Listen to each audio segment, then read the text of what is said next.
Welcome to Mortgage Talk with Mark Hairston, the program that not only talks about mortgages, taxes, and interest rates, but Mark and his guests talk real estate trends and your home. He also answers your mortgage questions to help you make the right financing or refinancing decisions. Now, here's Mark Hairston. Happy day, everybody, and welcome back to another show of Mortgage Talk, where every week we bring in, generally speaking, every week we bring in guests to share their knowledge and wisdom about the real estate market and how best you can make sure that you put yourself in the best position to leverage your real estate and to make good decisions about either buying or selling or investing or remodeling or whatnot.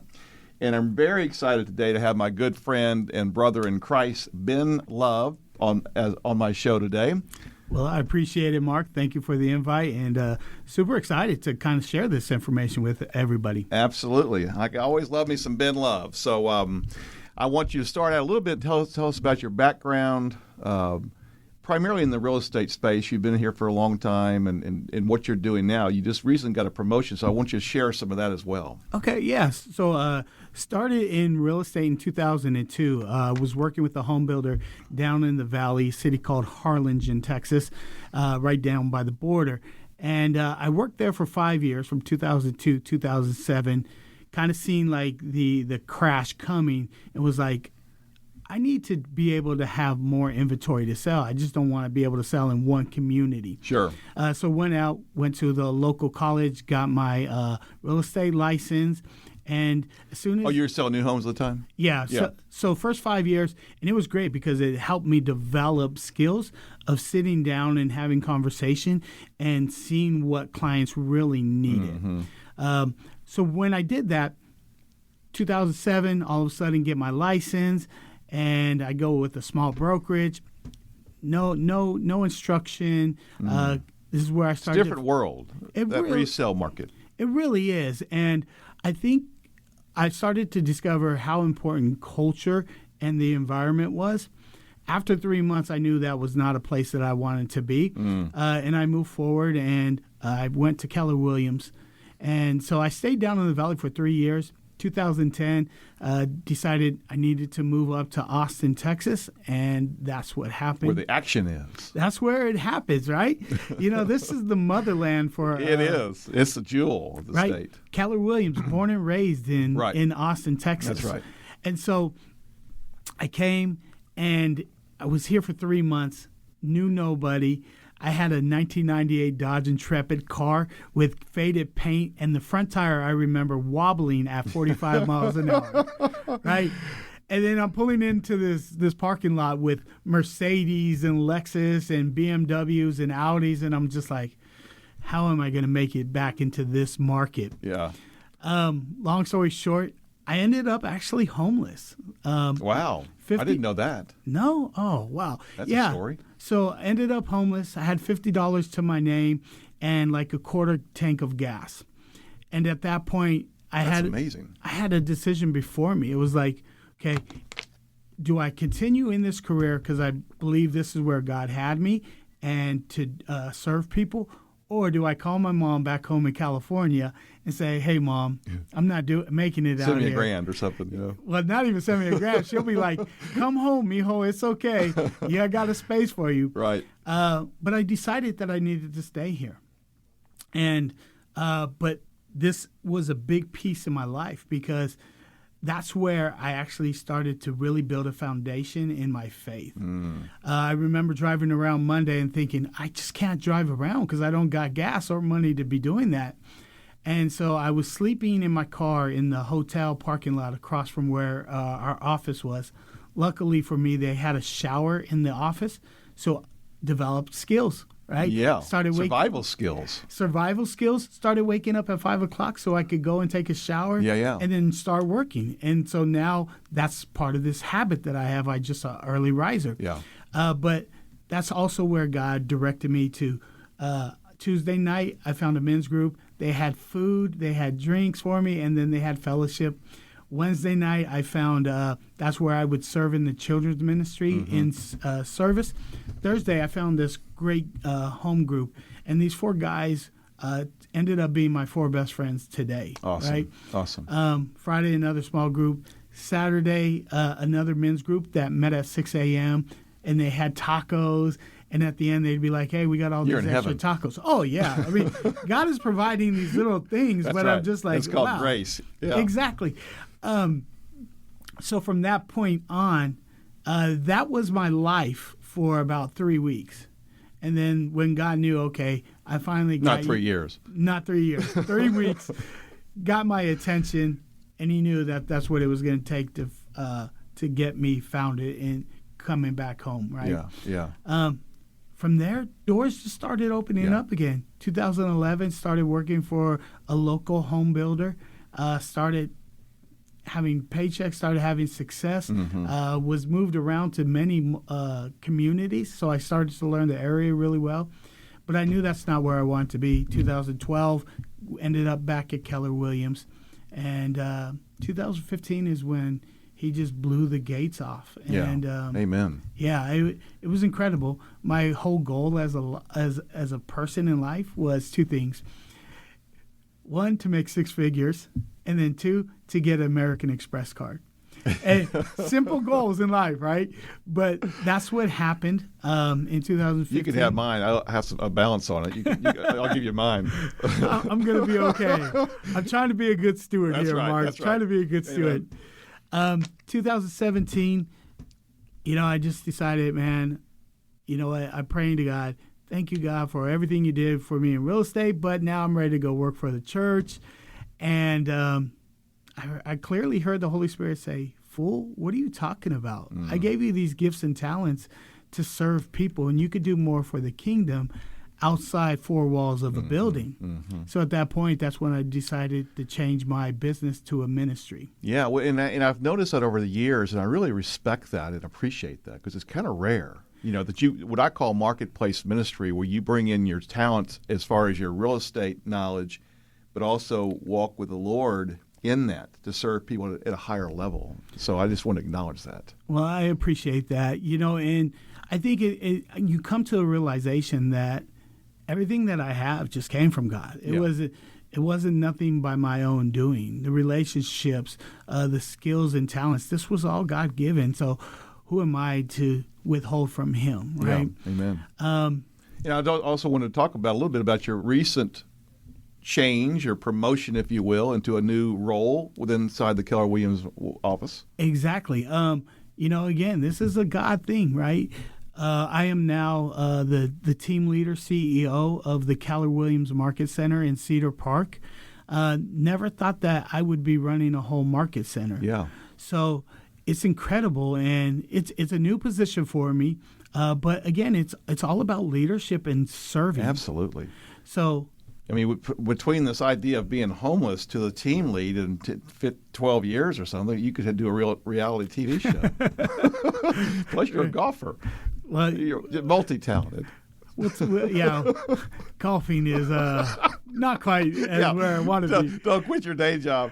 For sure. But let's dig in a little bit around the market. Okay, because cool. You've sold a lot of real estate over the years. You've seen good times and not so good times. So tell us, update us where we, in August of 2023, what do you see? Yeah, first and foremost, this would be the thing that I would say to anybody. Never stop learning. Always be continuously seeking out to better yourselves so that this way you can give better information to your clients, right? You like to come to my lunch and learns. I do like to go to your lunch and learns. I learned a lot of great things. I don't. Plus, you have a bunch of great relationships with people who just want to come and again. Yeah, and give. Yeah. And so it's a beautiful thing. So appreciate that. I mean, I think that speaks highly of who you are. Thank you, buddy. Yeah, so the market, again, it depends on who you listen to. Who's the messenger that you're listening to, right? If you listen to the news, right, they're talking about the sky is falling and, this is now a horrible time. It's like 2007 all over again. That's an absolute lie. Yeah. Like, all I know is this is what time is the best time to buy a house? It's right now. Right? Yeah. It was 5 years ago. It was 5 years ago. Now it's today. And I think what happens is the perception. We've lost how to communicate with our clients and help interpret information, because we're coming out of this era where no skill sets, let's be honest, we're really needed. Right. You just put a sign out and You had 20 offers. Yeah. Or 10 or whatever. In 5 minutes. Right. Right. Now we're coming back into a time where skills is going to be very, very vital in communication and listening to what people are saying. Right. And And so, strategy. Yeah. And so I look at it like this. Imagine if you went to Vegas and you went into the casino with $100, right? And within 2 hours, you're already up to $1,000. And you're like, woohoo, this is fantastic. This is great. And then you end up staying in the casino for another 18, 20 hours. But you walk away with only $300. You were up to $1,000, but now you're at $300. Right. You know, you can look at it two ways. You can look at it as one, man, I had $1,000 and I lost $700, or the truth of the matter is, hey, you started with $100 and you actually gained $200. That's right. And so that's today's market. Yes. Right? There was an opportunity like a year and a half, 2 years ago, for you to tap out and say, this is great. Right. But the reality of it is even in today's market, a majority of people who bought their house 3 to 4 years ago are still walking away with over six figures. That's right. I even say, I said this before on this show, actually, my wife and I bought another property in May of last year, which is really the top of the market, in my opinion. And we didn't know this correction was going to come. Let's face it, I didn't know. I knew it was going to come at one point. I just didn't know how deep it was going to be. And we put quite a bit of money in this remodel in Lakeway. And literally, we are probably, when I say upside down, we may be at a break even if we were to sell today. And I'm not even worried about it. I'm thinking because eventually Austin real estate has always done well, you know. Yeah. So we're not planning on selling it. We're planning on living there for a while. And I don't see any problems with that right now. So markets come and go, but the general trend is always going to be up. Yeah, I mean, the reality of it is this, is if you look at it from a historic point, taking the last 30 years, when we had that big increase in 2019, 2020, you know, the average growth rate of a healthy market is about 4% year over year. That's right. Okay. So we saw 10, 20% maybe? Yeah, we were seeing 17, 18, 20%. Yeah. Exactly. Yeah. But what that big increase did was it took the balance from the 2007 to 2010 crash, where people were dropping value of their home, and all it did was bring us up to par at a 30-year 4% increase year Got us over back year. to where it should be. Yeah. Yeah. And so are we a little above it today? Yes, but you're starting to see it level out. So the housing market is always going to do what the housing market's going to do. Right. And that's why it's always one of the safest bets to increase your net worth. I agree. I couldn't agree more. So speaking about inventory, obviously inventory is up from it was maybe a year and a half ago. And are you starting to see prices, they've come down some, they've settled at most areas. Are you seeing them start to bottom out as far as prices, or it depends on the area? It depends on the area, and the reality of it is it also depends on the agent, right? Oh, yeah. This, like I said, we're in a skill set market. Are you training and getting training on how to become a better person who can analyze prices? Or are you depending on artificial intelligence to do the work for you? Right. AI is the latest, Yeah. greatest thing, they say.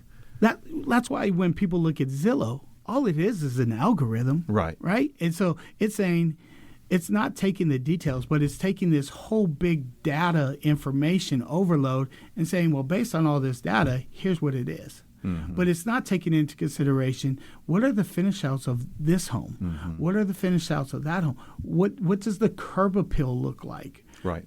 Is the neighborhood trending up, trending down, or is it stable? Right. So there's all these different pieces that go into it. So again, what are you doing to help your clients? And I think right now what we're seeing is a lot of people who are trying to people please versus people lead. People are looking to that. us. Yeah, they're looking to us. We're the professionals. Yeah. Right? So we need to lead them, and leading them sometimes is going to lead through a tough conversation. Yeah. Right? Yeah. But too many times people back down from that tough conversation and be like, okay, yeah, we'll sell it at that price. And that's where you see why a lot of homes are above price. And they're sitting. And they're sitting, and they're still coming down. And Joe Public also is about usually 6 to 8 months behind what the market is going on anyway. That's right. Some people are still living like it's 2021. Yeah. And my guess is, and I don't know this for a fact, but I've got a client that's looking in the Vanya area down towards Circle C at the $1 million plus and over. Yeah. And he says, as far as he can tell, the sellers aren't really budget much. There's not a whole lot of negotiation, which kind of surprises me. I said, well, maybe the fact is that people are just putting on the houses on the market to see what they may be able to get, but they don't have to sell.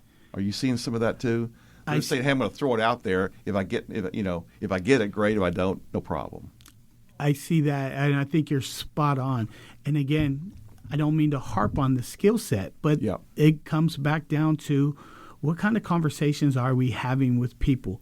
What is their motivation and situation for selling? Yeah. Like for myself, if somebody was not motivated to actually sell their home and wanted to list it $150,000, $200,000 over list price, I don't want to put my sign out there and have other people look and say, why what's is the that? matter with him? Yeah, that person ain't no good. That's right. They didn't sell their house. And so understanding that communication, I think, is two things. One, it's listening very good, right? Like listening to what people are saying and then asking questions so that this way you can get the information so that you can help together guide them and lead them to achieve what their main goal is. Mm-hmm.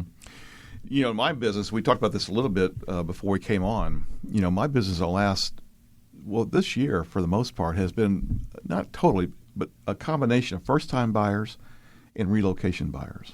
That's been primarily what I've been seeing because the first-time buyers were sort of priced out of the market in 20 and 21 and some of 22 because they couldn't price it. They couldn't spend another $50,000 on a property. They didn't have the money. Yeah. But now we're sort of moving back into a place where even though rates are high, they're saying, well, look, I'm paying $3,000 a month in rent. I can go out and get a mortgage for that.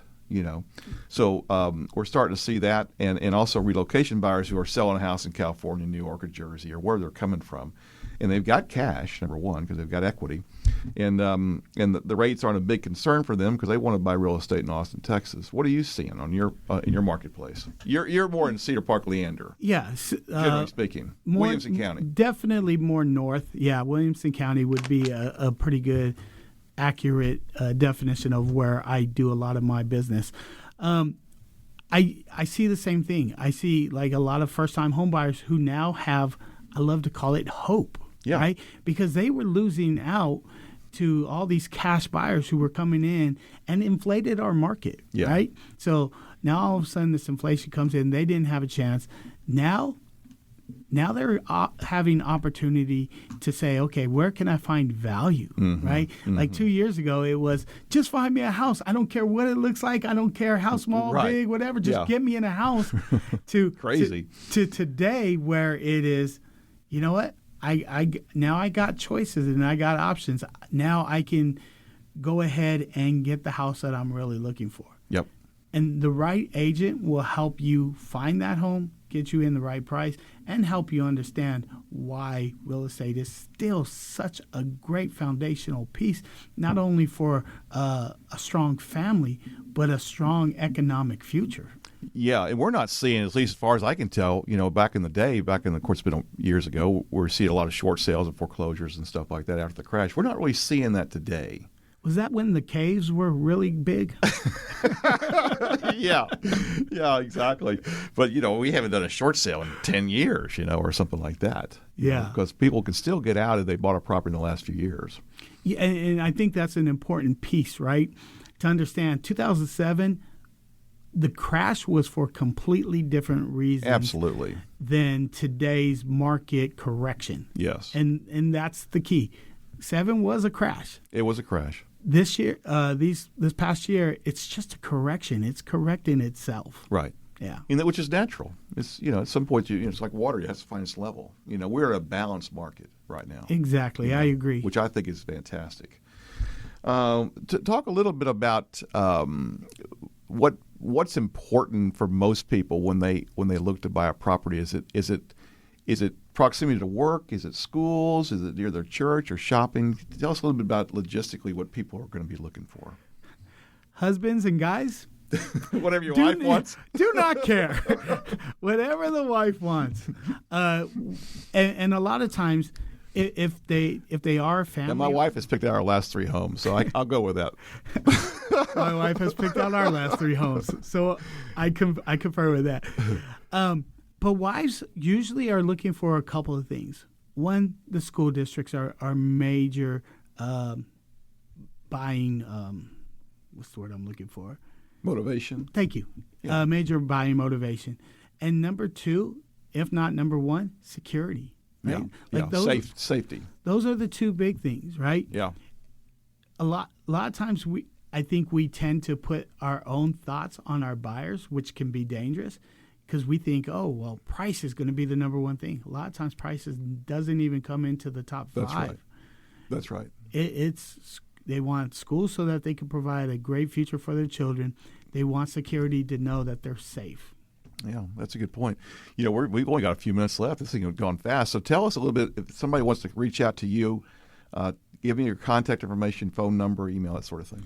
Yeah, if you're looking for real estate, you can. My cell phone number is 512-487-9325. You could call or text. I'm available on both. If you're looking for a career in real estate, I'd love to talk to you also about that and see how we can get you in. And we actually have an opportunity for people, if you're looking, where we can get your schooling done for you for free. Nice. So yeah, whether you're looking for a home, I got a great team behind me that can help you with that. If you're looking for a career, that number is 512-487-9325. And if you want to email, it's b_love@kw.com. Awesome. And it may be a good time. I think it's still a good time to buy property, but maybe a good time for people who are looking for a career change, maybe to look at real estate as a career, because a lot of the competition is getting out of the business. Yeah, I mean, there is, I think, 19,000 agents here right now, and that might scare a lot of people. But when you understand that only about 9,000 of them actually do business and that the rest, I don't know what they're doing with their license, to be honest with you. Yeah. It amazes me. And if you have to live in your car like Ben did, then you can even do that. Yeah. Whatever it takes. I'll just say this. If you feel that, like, God is giving you the talents to serve people, right? This is a really great career. It's a great career. If you are a server at a restaurant, if you are a teacher, these are careers where people excel at this, right? Business owners, right? We'll teach you, we'll give you the systems and the models that it takes to run a successful business. And the awesome thing is that it can change your lives. Well, and something like Keller Williams being one of the top, maybe the largest real estate company in the world, is a training platform. So you want to start with somebody like KW. You definitely do. I mean, I don't want to pat our own back, but we are an education company. Absolutely. And the other part of it is we teach you to brand you. You're the market. You're the reason why people will choose you. The name brand behind you is we're just here to support you. Yeah. So we got a few minutes here to wrap up, but tell us a little bit about the short term, in your opinion, as an experienced agent and now team lead, the short-term outlook as best you can, and maybe the long-term outlook. There's the crystal ball idea. It's always kind of fuzzy sometimes. But I'm always been bullish on Austin, Texas, or the surrounding areas, Greater Austin. Give me your feedback on, and you're a positive guy. I listen to you a lot on Instagram. I would say this is, number one, for people who are actually looking, don't get discouraged. There are a lot of opportunities out there. I think finding the right agent to help maneuver this market is always going to be key. If you're looking to buy, I'd say find a professional like Mark. Mark if you guys don't know, has a transparency program where he basically walks you through everything in the mortgage. And so who you surround yourself with is very important. Who's I your couldn't tribe? agree more. Who's your team? Yep. Yeah. If you're buying, I'll be honest, right now, home builders it's hard to beat some of the deals that they're throwing out there. We didn't hit on that, but I want to wrap up with that point right Yeah. there. You know, the difference between a resale and a new home. We've only got a minute or so, but you know, I'm usually priced out of the new home market because I'm not part of their preferred list, but that's okay. If it's best for the client, I think that they should know the new home market. Yeah. So what happened is during that boom, they overloaded their houses. They built houses and flooded it, and then all of a sudden it turned, right? And now they were left with all this inventory.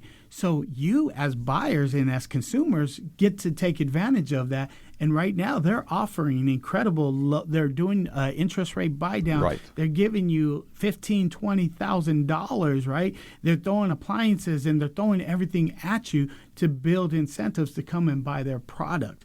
Right. So, look, teaming up with the right people, your tribe, who is it? Exactly. Well, that's a wrap for us guys today, but I've really enjoyed having been on here. It's always a pleasure to visit with you and listen to you.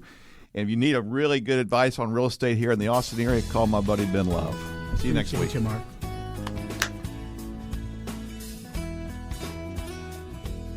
This has been Mortgage Talk with Mark Hairston. Mark is a mortgage advocate with Texas Mortgage Source, LLC, offering personalized mortgage solutions, fast customized quotes, great rates, and service with integrity. Contact Mark at markhairston.com. markhairston.com.